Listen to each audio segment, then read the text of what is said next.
Summer of Sustainability, for those of you who don't know, is a collaboration between the Academy for the Environment and the Knowledge Center, and it runs from July through September. There will be other events that you will hear about as part of this initiative. It was designed to spark awareness and action around the many issues of sustainability on campus and in the community.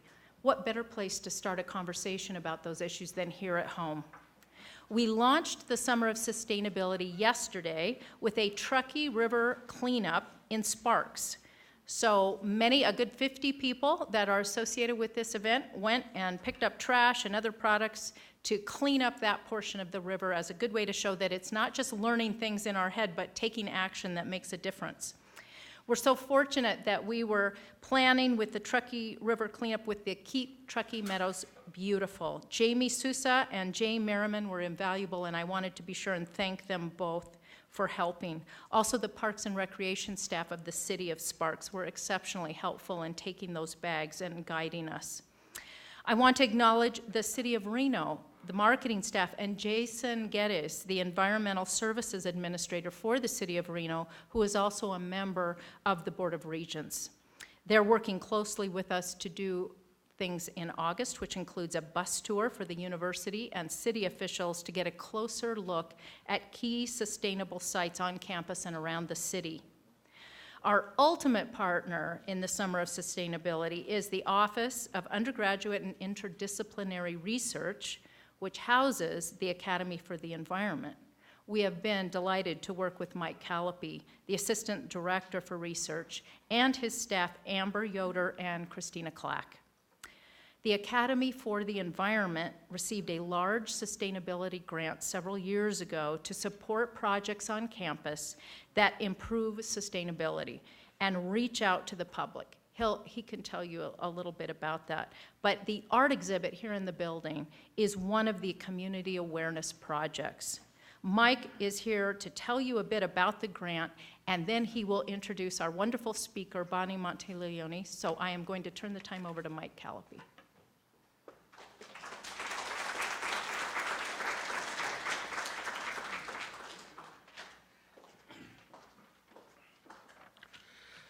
Thanks, Kathy. And I want to welcome you all here and thank you for forcing yourselves out of the hot weather into a nice, cool auditorium. Kathy mentioned this large sustainability grant we got from the Department of Energy about 5 years ago. It was pretty exciting. John Sagelbill and I put together a proposal for them, and a couple of years later, we got about $1 million of funding to demonstrate a number of different projects on campus that would illustrate how the university, the city, and others could be more sustainable in areas of renewable energy. In that way, in that regard, we were the ones that initiated putting the solar panels on the university greenhouses. You can see as you drive up and down the freeway off to the north side there. We also relamped all of the parking garages with LED lighting, which provided better light at significantly lower costs. So it saved a lot of energy and expense for the university. And then we also significantly ramped up the recycling program. When we decided to partner with the Matheson IGT Knowledge Center on this summer sustainability initiative, the work that Bonnie Monteleone had been doing both scientifically and artistically served as an inspiration to many of us. It was brought to our attention the work she'd been doing and how relevant it was to the topics that we were exploring through our series of events this summer. Bonnie's a notable plastic marine debris researcher at the University of North Carolina, Wilmington, and has collaborated with researchers around the world on 6 open ocean voyages, which represented nearly 10,000 nautical miles. She currently heads a student lab that focuses on collecting beach samples, as well as characterizing plastic samples from the North Atlantic subarctic gyre. As you may know, a gyre is most commonly used in oceanography to refer to the major ocean systems. Bonnie's master's thesis, titled The Plastic Ocean Project, looked at how the environment was being compromised through our use of plastics. A major thrust of her study addressed the question: if the North Pacific gyre is inundated with plastics, are the others as well? She completed her first field study exploration in the North Atlantic gyre in July 2009 in collaboration with the Bermuda Institute of Ocean Science. She's since worked to quantify marine debris in the Great Pacific Garbage Patch and other areas. In the fall of 2010, she joined the Five Gyres Institute in a first-ever South Atlantic sampling for marine debris, traveling over 4,200 nautical miles from Brazil to South Africa. Bonnie was the lead researcher in sampling the South Pacific near Fiji with a film crew from the BBC's Blue Planet series. She's taken scientific expeditions to 4 of the 5 ocean gyres collecting plastics. Using the plastics hand-netted on these voyages, as well as plastics collected from mid-ocean islands. She's created an international award-winning outreach art exhibit, What Goes Around Comes Around. The image is on display here in the Knowledge Center through September, an effort to educate everyone about the plastic plague. And be sure and take a look at it outside at the end of the presentation. It's really amazing. So Bonnie, welcome. We're really pleased to have you here at the University of Nevada, Reno.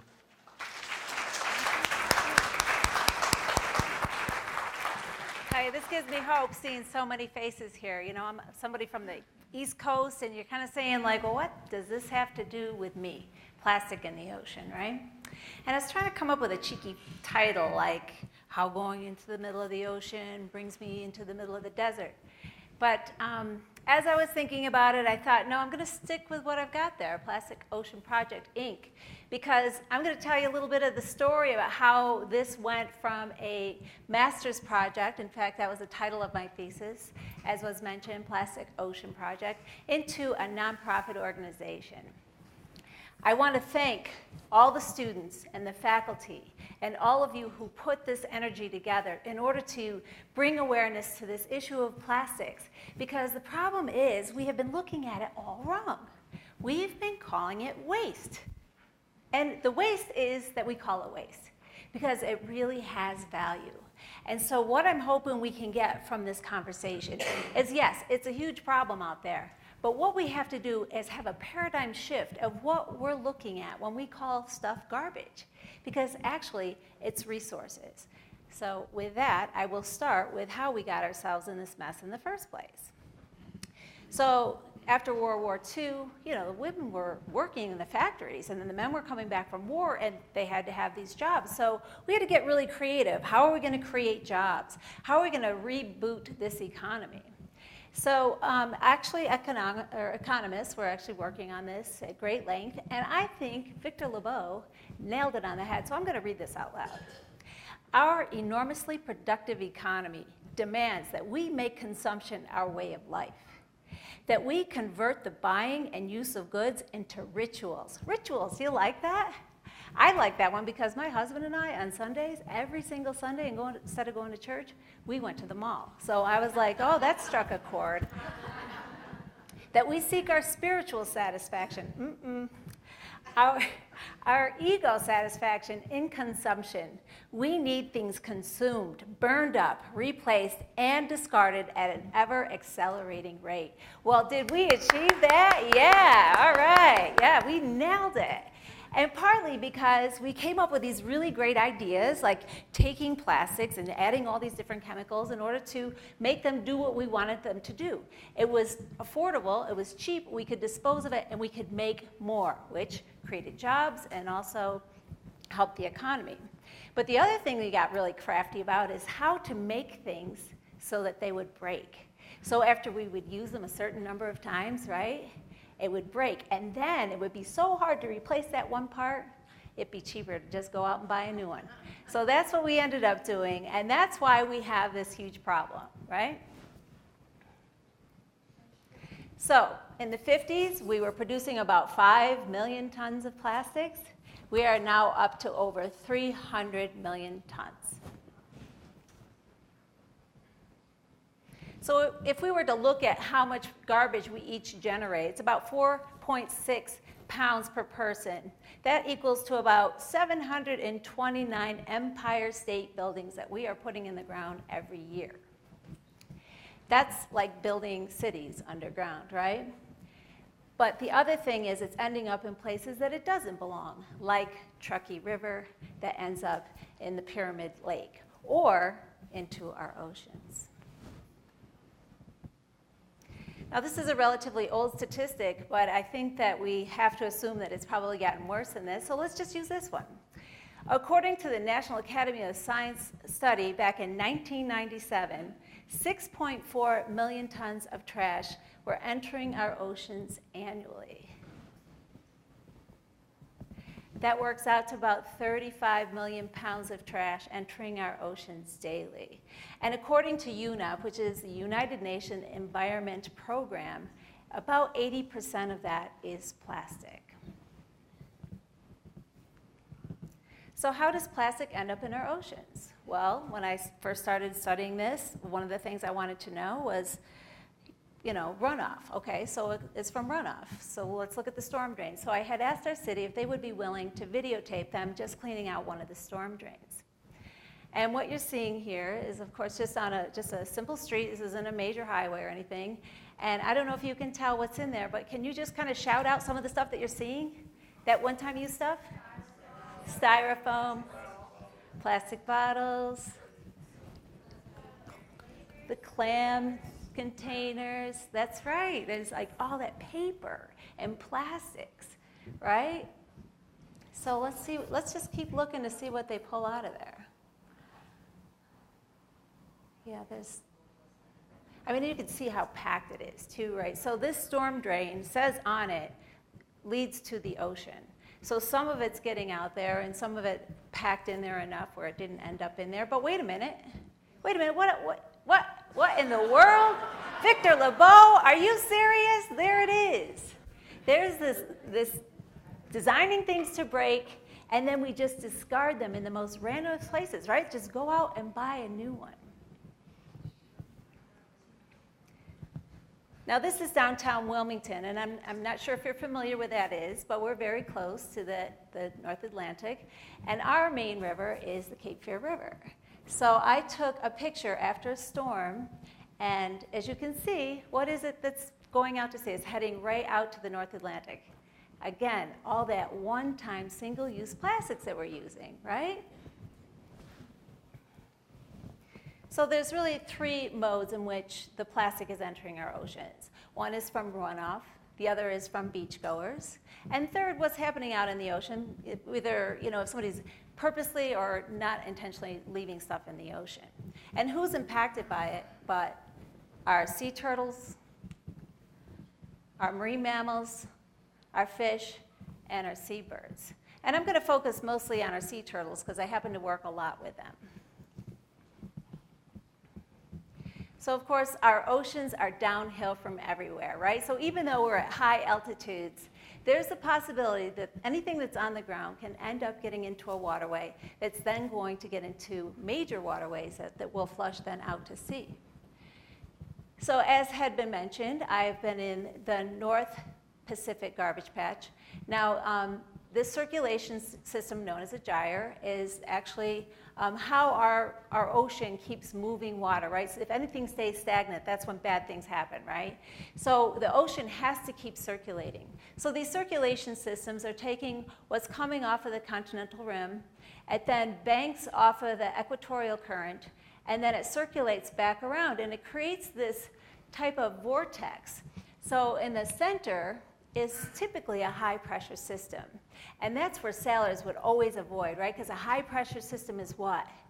It's a beautiful day, right? There's not a lot of wind, there's not a lot of weather, and there really isn't any current there. So that's how this plastic accumulates in these pockets, and that's where our trash is ending up. So I've been into the North Pacific, the North Atlantic, the South Atlantic, the North Pacific, and I need to get myself to the Indian Ocean, then I'll be to all 5 gyres.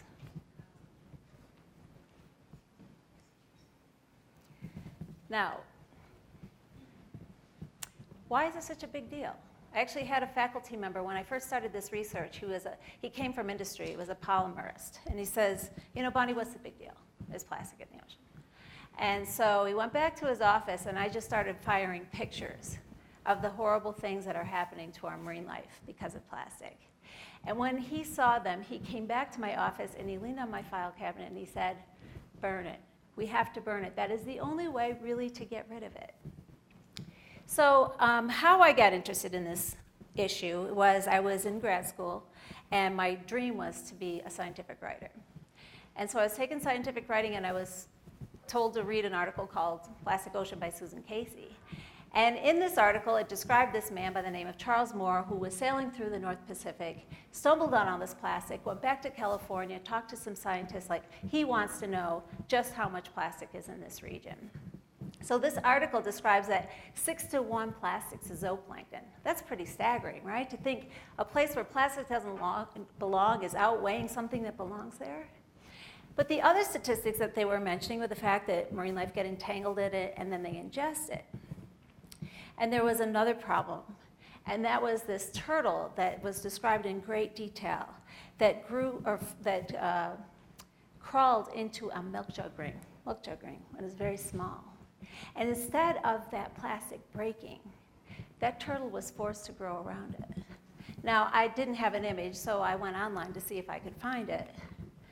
And when I saw it, I knew that this was what I was going to do my research on, because nothing should have to experience that. And so that is my poster child for why I am here. So like I said, it's happening to a lot more species. The one I was just showing you was actually a snapping turtle. But you can see by these statistics, 86% of the species of sea turtles. Now, sea turtles are one of the oldest animals on this planet. And 86% of the species are ingesting this plastic. And 86% is surmised to be getting entangled in it. And then the same thing is happening to our marine mammals as well as our seabirds. I forget I have this clicker. It's new. So this video is going to show you yet another problem. So the first time I go out to sea, we're hand netting plastic as it's going by the boat. And one of my colleagues pulls something in, and he runs into the lab, and he cannot believe it's shaking.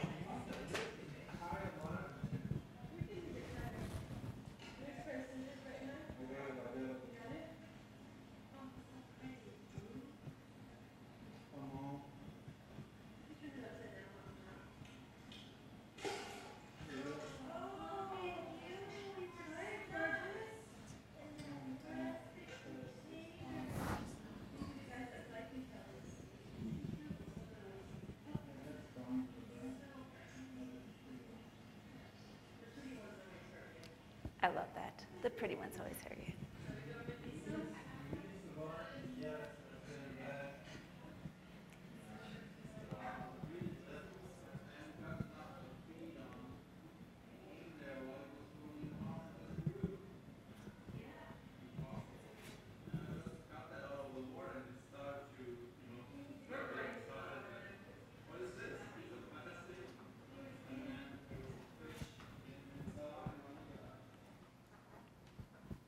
So we really have no idea how much that's going on. So now we have plastic actually fishing our fish, right? So now we're in competition with plastic. So what you're going to see now is me trying to hand net plastic on a boat. So this is the other thing. It's very difficult to get it out once it's in there. So watch my skills. They aren't so good.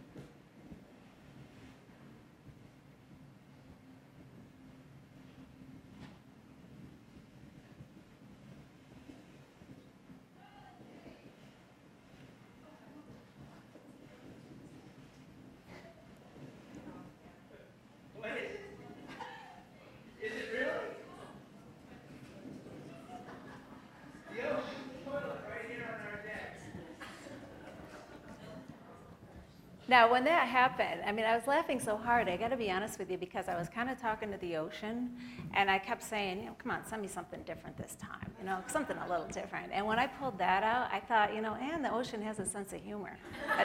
I think she's trying to tell us something, right? So plastics don't biodegrade, they photodegrade, and especially out in the ocean where it has exposure to a lot of sun. So these are some of the items that we are hand netting when we're out at sea, a lot of things that are in the breakdown process. So I had asked Charlie Moore while we were out at sea if he would explain this breakdown process. I apologize because the motor is running, and the reason why the motor is running is because there isn't any wind, because we're in the garbage patch, and there isn't any wind.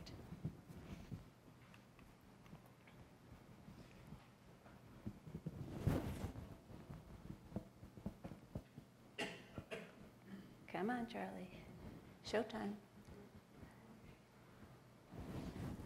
if I can get it to work.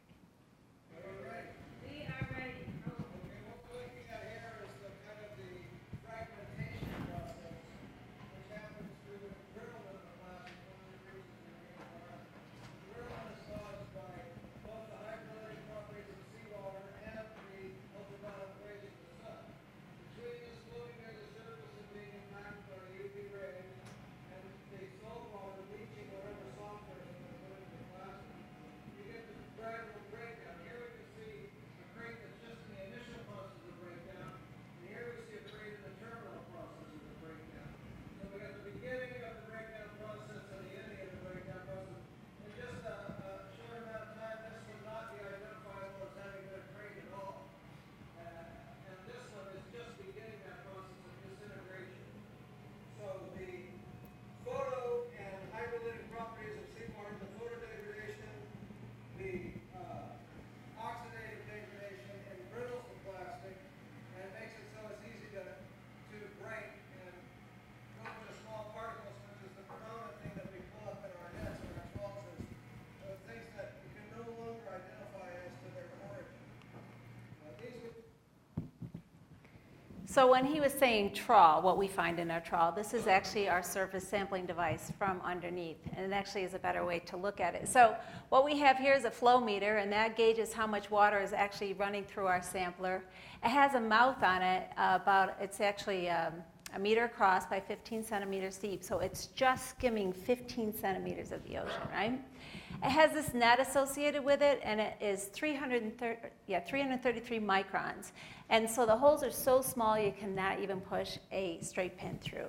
But yet it is big enough for water to pass through, so we're really getting very small plastic particulates. And at the very end, you're going to see where our cotton is, and that's where the sample goes. So unfortunately, some of the fish and biological stuff ends up in there, as well as the plastics. So I have a short video that just shows what that looks like when we open this cotton. It's almost like a sock. It's very small.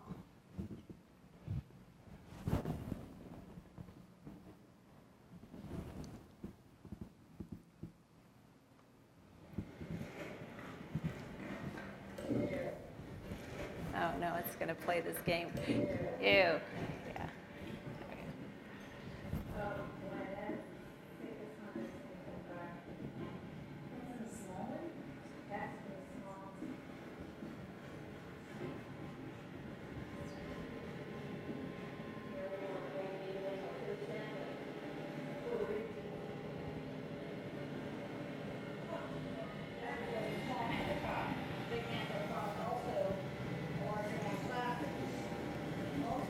Now she said, I don't know if you heard her say, but that's from the small manta. And that's when we sample with Charlie Moore, he has two sampling devices going. So one is for outreach, and that's what we have out in the hallway. And then we also have one for the research.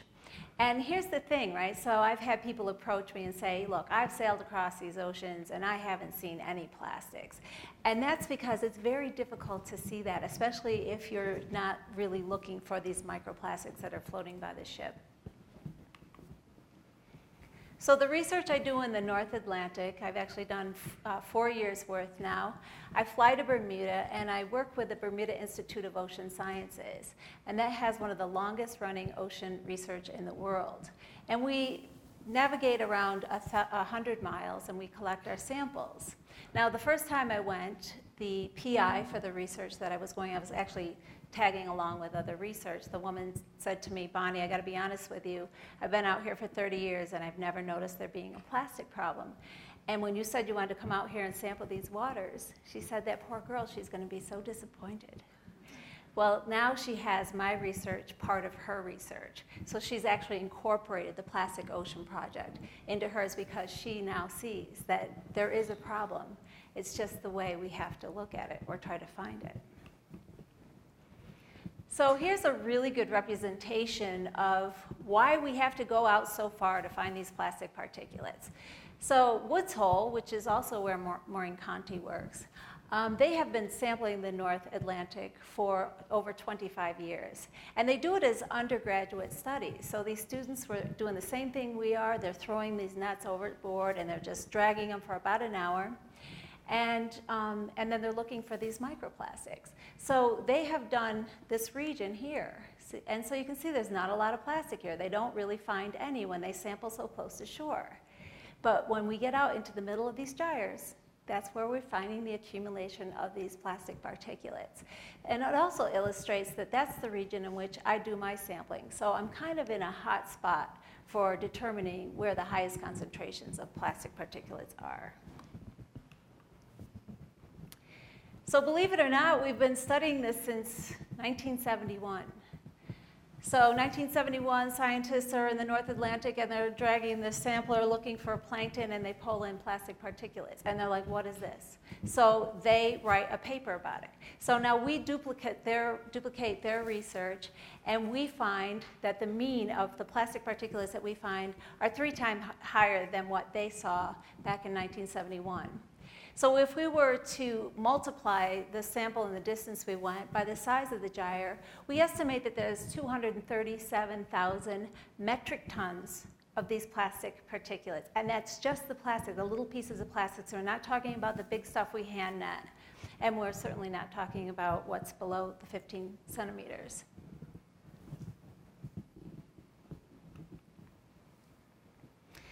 And then, like I said, we've been doing this several years. So comparing our studies from 2009 to 2010, we did see an increase up to 3,708 metric tons.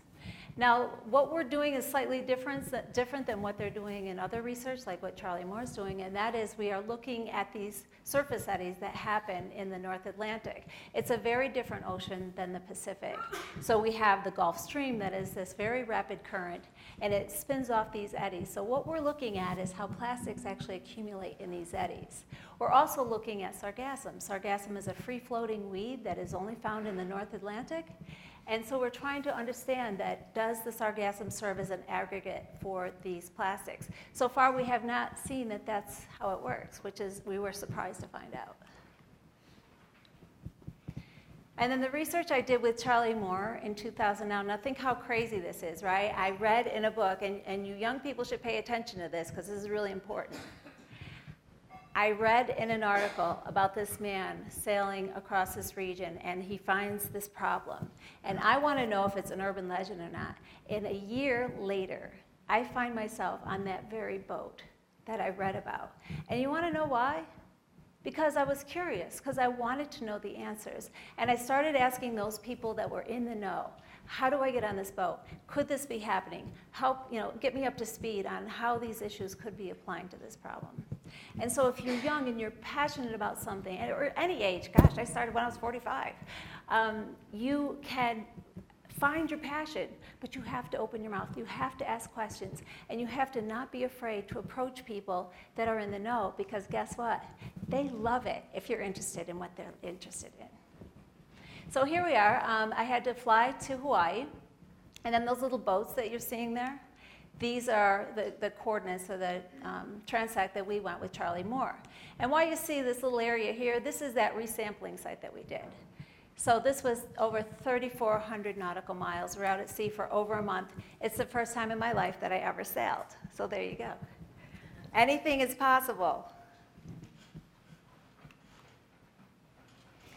And comparing our 11 samples that we took in 2010 in the North Atlantic against what we sampled with Charlie Moore in 2009, which is 11 samples, you can see here that it is almost 46 times higher concentration in the North Pacific than in the North Atlantic. Now,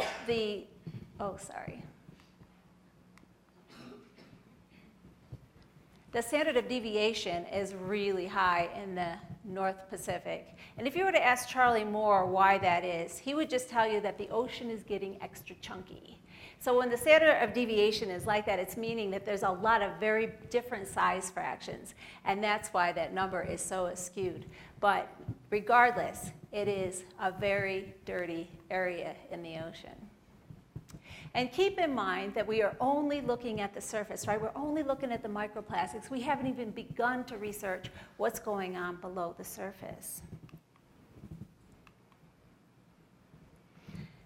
Now, one of the big problems about these plastics, of course, so what? It's out there, why should we care? Is because these plastics adsorb chemicals that are already out there, and they are also leaching out chemicals that are in the plastics. So there are plastic additives that are added to make plastics do what we desire them to do. So like alkylphenols, bisphenol A, phthalates, polybrominated diphenyl ethers. These are all chemicals that are added to plastics for one reason or another. But there's enough research now that proves that these chemicals leach out of our plastic, and they're actual endocrine disruptors. Our endocrine system is what manages all of our organs, and it's a very delicate system. So having too much estrogen in our body could cause a lot of physical problems. And then the other problem, of course, while these plastics out at sea, is there's a host of other ones, the dirty dozen. These chemicals that we produce, these chemical compounds, have been banned. And yet, just like the plastic that's made out of these chemicals that the planet does not know how to deconstruct, they persist in the environment for a very long period of time. Why they were banned is because they're considered human carcinogens. And these chemicals are adsorbing onto the plastics.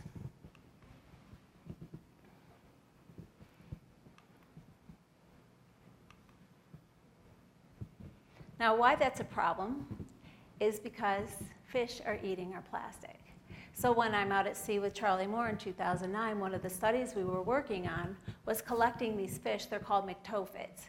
And at night, one of the greatest migrations that happens on this planet happens every single night. And these fish come to the surface to feed on the zooplankton that is feeding on the phytoplankton. And all of this is occurring at the surface. And what else is there?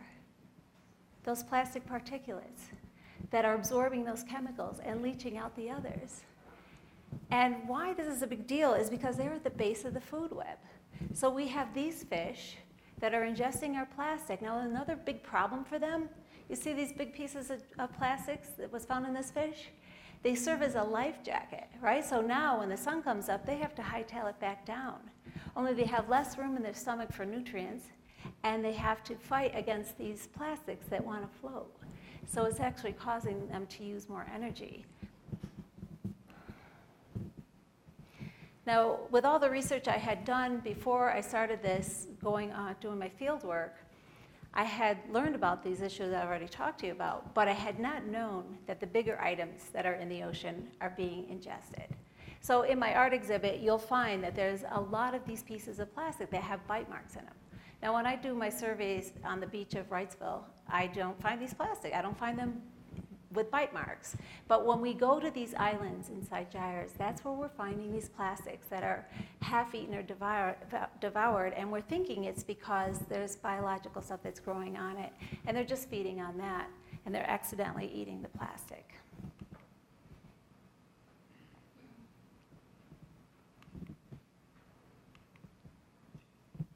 So when I was in Hawaii, I had the pleasure of swimming with this green turtle.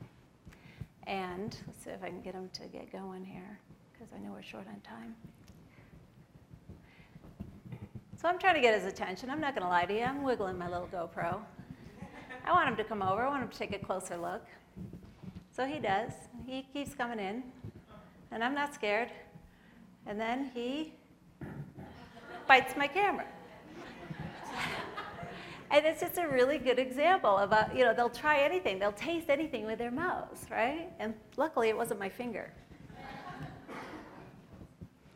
So I work with the Sea Turtle Hospital in North Carolina. We have a very large population of sea turtles that come and lay their eggs. And so we have hundreds of people that are out on the beach to protect these eggs. We also have a hospital that started with just one turtle, and now they're up to 80. So it's a full-blown hospital, and now I have students that are actually going to this hospital, collecting the plastics that we find in the stomachs of the turtles. So here's just one example of just how much plastic one turtle can ingest. Now, this is probably one of the saddest things for me, and that is the fact that the leatherback is one of the oldest animals on this planet. And this research done by Dr. Mike James, he actually did a review on samples that were done in the past, and there were 371 necropsied sea turtles. And what he determined that 1 in 3 had plastics in their stomach. 1 in 3. So here it is, we have one of the oldest animals on the planet, and plastic is part of the reason why they're on the most endangered species list. The other problem it causes, of course, is that this debris washes in on beaches, especially islands inside gyres. So my art exhibit, if you get a chance to look at it, this is part of the what goes around comes around. Is this plastic that is leaving the continental rim, is then going out in the middle of the ocean, it's breaking up, it's fragmenting, and then lots of times it's washed right back up on those beaches that we aspire to visit, like Hawaii and Bermuda. And so when this stuff washes in, they have to get it off the beach in a hurry because they don't have any industry. They only have visitors that come. And if a beach looked like that, would you want to go visit it? This is a beach in Bermuda, that this is an actual occurrence. And so they have these things I call like Zambonis. Does anybody know what a Zamboni is? Yeah, okay. So they're like beach Zambonis, and they go up and down and they collect all this trash, and then they have to figure out what to do with it. They don't have the landfill space, right? So it's very expensive to put it on a barge and send it back to the mainland. And a lot of these islands are actually burning it, just burning the plastic, which then causes a whole other problem because of the dioxins that it puts in the air. Now, Bermuda has gotten smart, and they've taken this plastic and they are burning it waste to energy. So they do get electricity out of it. So here's a video that just shows you, like, you know, so people want to see, like, but you were in the garbage patch. Why don't you have these pictures of these mounds of trash, right? Like, why can't we see it? And I think this video gives a really good explanation why. Because you've got wave action, you've got sea foam, you have sunlight. It is very, very difficult to videotape that. Now, can you see a little of it that's going on in there? Right. But can you imagine how hard to take a picture, to actually take pictures of this? Now, this is happening at Camilla Beach, and this stuff is washing in on a beach in Hawaii. And here is what it looks like on the actual beach. So I asked my colleague if he wouldn't mind sitting down and just pawing through this plastics, just to show how deep it is. Now, we're talking about Hawaii, all right? This is not some third world country. This is our Hawaii, our island. And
now, I saw this very early on in my research, and when I saw that, I said, you know, I have got to figure out a way to stop this from happening to any other beaches, because this should not be happening.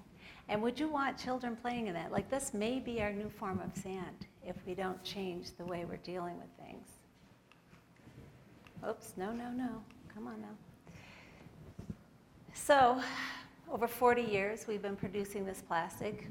Now we're over 1 million tons of plastics that have been produced. A very small amount has been incinerated. And all of it that we've ever used, think about that we've ever used, is still on this planet somewhere, right? And it's just piling up because nature has not figured out what microbials it can use in order to break it back down into its natural components.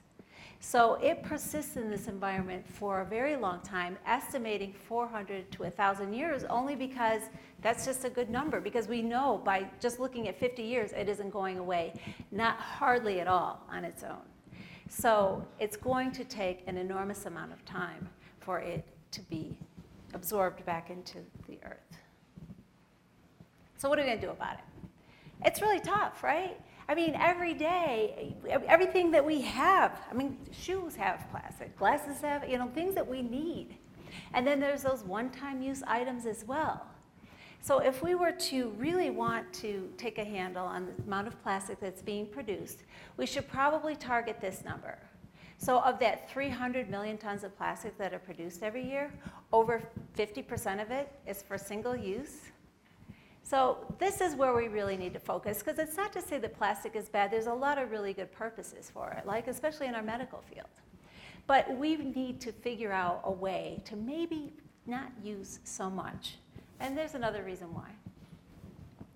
Plastic is made out of petroleum, natural gas, and coal. So we're taking limited resources. We're turning it into something that we use once and throw away, and it's in the environment for 400 to 1,000 years. What? That is not a closed loop system. And those are reasons enough why we should want to change just a little bit. And one of the ways we can start, of course, is our plastic water bottle use. I know that the water here is amazing. I was so impressed with the water. And so tap water is the way to go, right? And if we did, we could actually slow down this 1,500 plastic water bottles used every second in this country. So these are my B's. Be wise shoppers. Bring your own beverage container, right? Hot or cold. Bring your own bags. Buy bars of soap. Remember back in the day when we said buy a bar of soap? Now it's in a plastic container. It's mostly full of water. So you're actually probably not even getting as much as what you would get with that bar. Not to mention there are probably a lot of people that make soaps locally that are made out of all natural. Buy local goods. And this is another way, because we don't have to transport these items as far, so they don't need to be packaged as much. And then buy products made in recycled materials. How many of you recycle? Yeah. Okay, so if we are putting our goods in the recycle bin, then we need to do the other side of it and actually look at those products that are using recycled materials and then buy those, because they're the ones that are making that system work. And straws. Like, let's start with something small, like straws. We use 500 million straws a day in this country. 500 million. We don't anymore, do we? So what is Plastic Ocean Project, Inc.? Well, that has actually manifested into a pretty awesome thing, because I came into this so unknowing, and I have learned so much about this issue. I have been able to pass it on to students. So I give presentations, and then students come to me with their own ideas of what they want to do. Like, okay, I want to learn something about plastic. This student wanted to know, we have BPA-free bottles. What are they putting in it instead? So now we're working with her. She's trying to figure out what the chemicals they are using instead of. Now, this is before she did contact the company. She did ask them if they would share with her that information. Of course, it was proprietary information, and so they would not share that with her. So we're going to figure it out. We also get students out in the field. So these students have actually been out to the North Atlantic Gyre with me, and they help me process the samples while we're out there. Another really cool thing is some students wanted to start doing some beach sampling.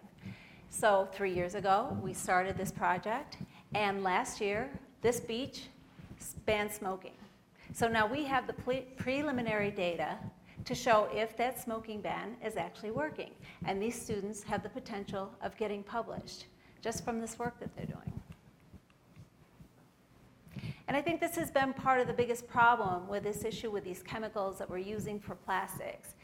And that is that the chemists were making these products that were so great and they worked so well, but weren't really communicating with the biologists who might say, look, you know, that's probably not a good idea to use something like bisphenol A that was actually produced in 1930s as a woman's hormone replacement, to be putting in plastic that leaches out and gets in other people's bodies. You know, so this conversation was not being had. And what's been really great for me is I work in the chemistry department and the biology department is right downstairs. So we are now creating this collaboration where we've got biologists and chemists talking, and they're looking at these issues with these chemicals. And then we also, like I mentioned, collaborate with the North Carolina, it's called Karen Beasley Sea Turtle Hospital. And what you're looking at right here is something that Charlie Moore said to me when I was sailing with him in 2009. He said, corners. I said, corners? He said, yeah, corners. You know, like when you pull off the edge of a wrapper, he said, we find corners out here in the middle of the gyre. And so, so anyway, I go to the turtle hospital and they have a package for me. And it's actually some poop from a sea turtle that had been there for 5 weeks. I said, Bonnie, this turtle just defecated this today. And what was it? A corner. It had ingested a corner that Charlie Moore had been talking about. So yesterday when we were doing our river cleanup, I was fishing around and I think I picked up 37 corners. So, you know, it's those little things, you know, like it's not always just the big things. And if I have one thing to say about all the stuff I collected, I put it all out and I studied it, I think we're doing pretty good. Like the big stuff was gone. It was not the straws. It was the straw wrappers. We found 48 straw wrappers. So the straw wasn't there, and the little, I think it's a little box, a drink box, that wasn't there. That must have been disposed of properly. But that little wrapper. So, you know, it's just those little things that we have to be conscious of. Like maybe we don't buy that thing that's wrapped, a straw that's wrapped in a plastic wrapper. Now, the other thing, of course, you are familiar with is the traveling art show. Well, I also take it around to schools. So I have some puppets, and I'm able to actually talk to students about where these marine life are in the water column and how they operate and what types of plastics they might come in contact with. And it's a great educational tool to get them conscious of being good stewards to the planet.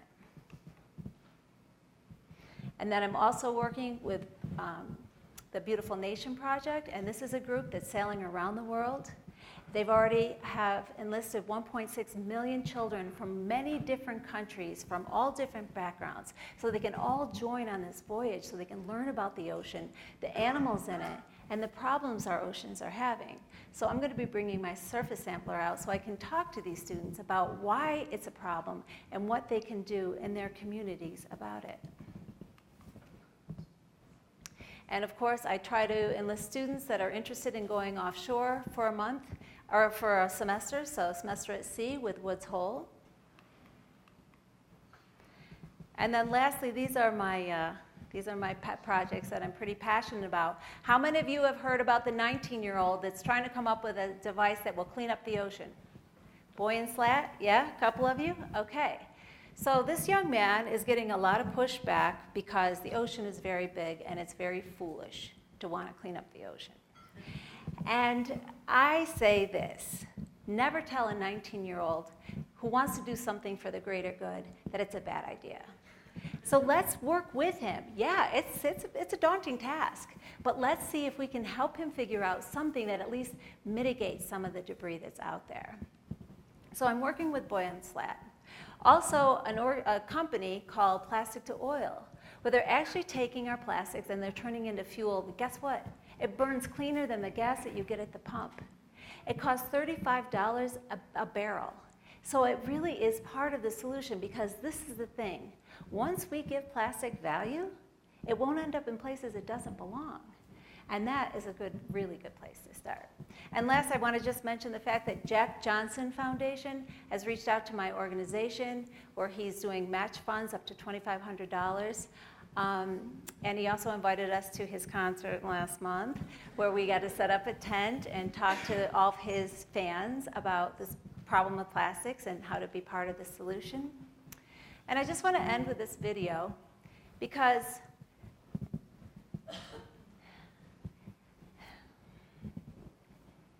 we're the problem.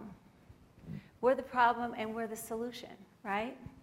So what you're looking at is the release of a turtle that was in a hospital for over a year.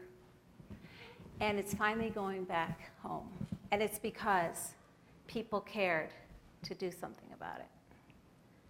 So, come on. Oops, there you go. So excited, you see him? So excited.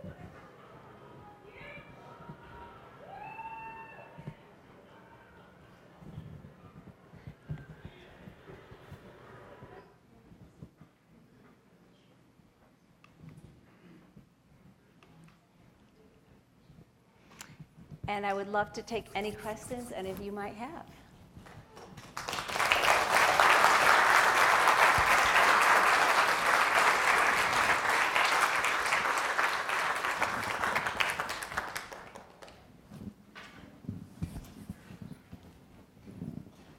Come on, you got a couple questions. Throw a couple hard ones at me. Curious about a big event like the tsunami and how that washed England and brought all that stuff back out. Yeah. How big of a problem was that relative to the Oh, can you give him a mic? Because we want to try to record the questions. I was just curious about the tsunami that happened in Japan several years ago. As the tsunami came in and washed all that debris back out to sea, how does that figure into your overall numbers? Is that Well, those that- kind of things you just really don't You want? can't to have happen? any control over, right?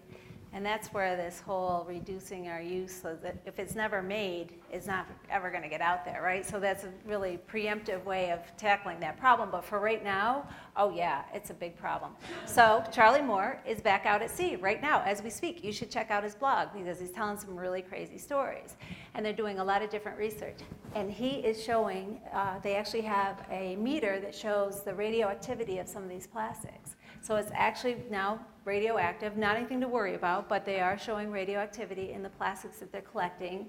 And they just picked up 70 buoys that were supposed to line up and protect all that debris from going out in the middle of the ocean. There's now 70 that he has on the deck of his boat. So even those got away from them. So somehow there was a good idea that got forgot about.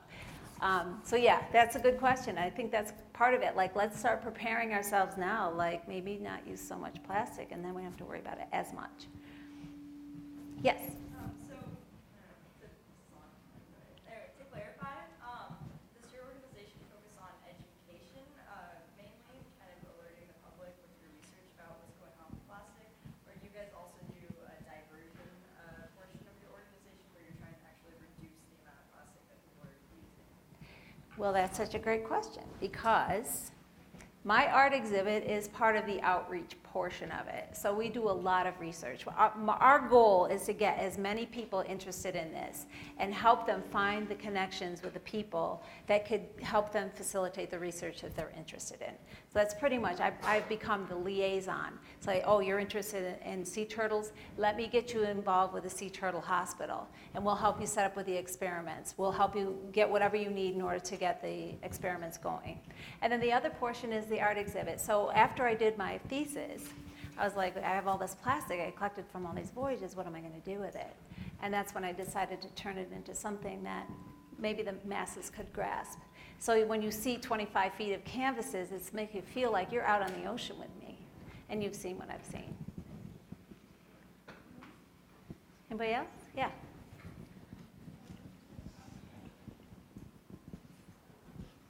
I need to hear something hopeful. So can you tell us more about that 19-year-old who might save us? See, I think with any situation, it's kind of like dire, like, oh my God, well, forget it, right? In fact, before Mike introduced me, he had said something like to that effect, like, so what do you do now, And my answer is, we're going to lose some. Like right now in this transition, we're going to lose a fair amount of marine life. But if we all start caring, if we all do what we did yesterday, believe it or not, picking up trash is such a great way to fix the problem. Because while we're doing that, for example, I'm out there picking up, and a fisherman's in the middle of the water, and he comes over to me, And he's got all this trash. He got it while he was in the middle of the river. And he's like, here, can you put this in your bag? And so it's that connection. Like, we are the answer. Like, I think that's the hope. Like, look how many of us are in this room now. We're having this conversation that we might never have had before. And so now we can all get really creative on how do we fix this problem? How do we turn it into maybe not fuel, maybe we could turn it into something else, right? And maybe support these people, the 19-year-old that's doing the research. Maybe we could get behind them. Maybe we have to do it financially. Or maybe it's just talking to your neighbor about it. So I think there's a lot of hope, and it's going on in this art exhibit. When young people are taking trash and turning it into beautiful pieces of art, they're making a statement. They're saying that this isn't garbage. This has value. Let's start looking at it that way. I was out on the Truckee River cleanup yesterday, and I won't buy another juice box again. Seriously. What